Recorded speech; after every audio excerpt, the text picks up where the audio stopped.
It's now time for the 1017 The Team High School Basketball Halftime Show with Austin Denton. Take it away, Austin.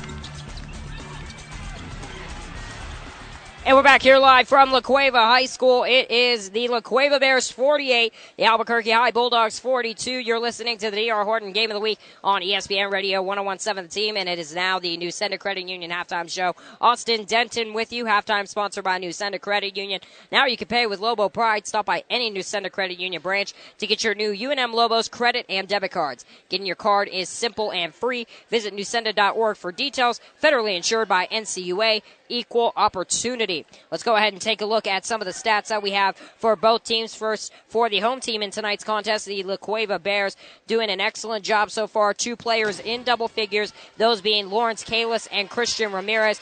Kalis with 15, 5 of 10 from field goal range, 4 of 7 from three-point range, doing an excellent job out there. He also has contributed with 3 rebounds.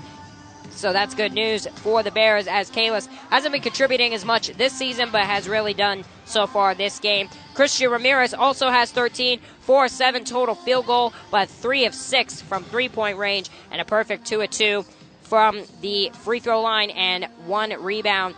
The duo of Derek and Tyler Isles, the brothers, Tyler has 8, Derek has 6, and Isaiah Ortega also with 6. Jalen Lopez and Connor Ochoa also gotten into action. Haven't scored anything just yet. As for the Albuquerque High Bulldogs, again, 2 players in double figures. The star of the Bulldogs, Marlon Cunningham, with 12 points, 5 of 6 total field goal range. All of those coming from in the post. And then you also have Dazon Green with 11. He's 4 of 8 total field goal range. And you have Dominic Gutierrez with 8. Randy Castillo with 7. Silas Cole with 4. Justin Pino, Daniel Schartz, and Abel Bernal all got in with 0 points. But they have gotten into the action.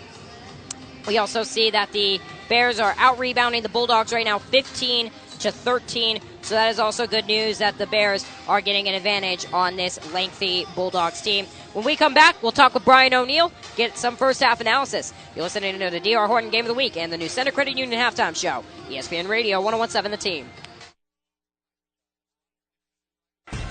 It's now time for the 1017 The Team High School Basketball Halftime Show with Austin Denton. Take it away, Austin.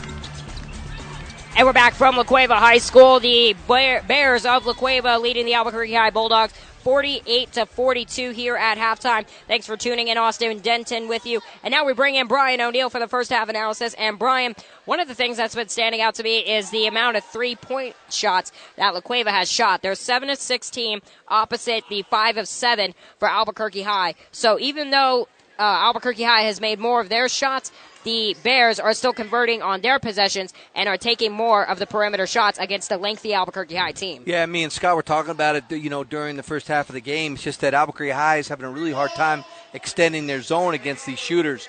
And so you're seeing Albuquerque, La Cueva, that is, getting a lot of open looks from behind the arc, able to make 7 3-pointers at half, and that's 21 points from just behind the arc. So, yeah, they've hit a few more than Albuquerque High, but Albuquerque High needs to keep going inside. They don't need to be shooting threes. That's their bread and butter, is get that ball inside, control the paint, and that's where they've been most effective.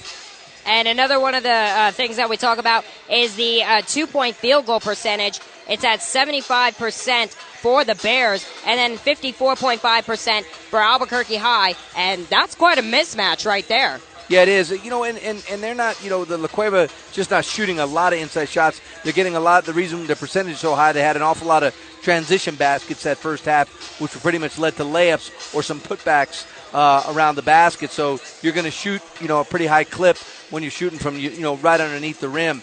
Albuquerque High, down 6 points, and to me, just, gave up 48 points at half. It's a lot of points to give up in a basketball game, high school basketball game right now, and I think you're going to see them make a little adjustments with their zone. Don't be surprised if they switch things to maybe like a 1-2-2 or 1-3-1 where they can get their wings extended a little bit more in the shooters. All right, well, Brian, thank you so much for that analysis, and that's going to do it for me here on the New Center Credit Union Halftime Show. I'll be back for the post-game interview, but don't go anywhere. Scott Coletti and Brian O'Neill bringing you second half action here in just a few moments. You're listening to the D.R. Horton Game of the Week, ESPN Radio 1017, The Team.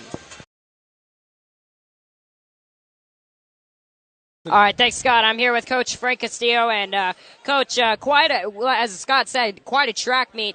Both these teams were just going at each other, and it shows in the high score. And I gotta point out your field goal percentage, 59.3%. That's pretty impressive, am I right? Yeah, you're right. But I have a feeling that Albuquerque Highs was kind of up there a little bit too. I think both teams seemed like they shot the ball awfully well tonight.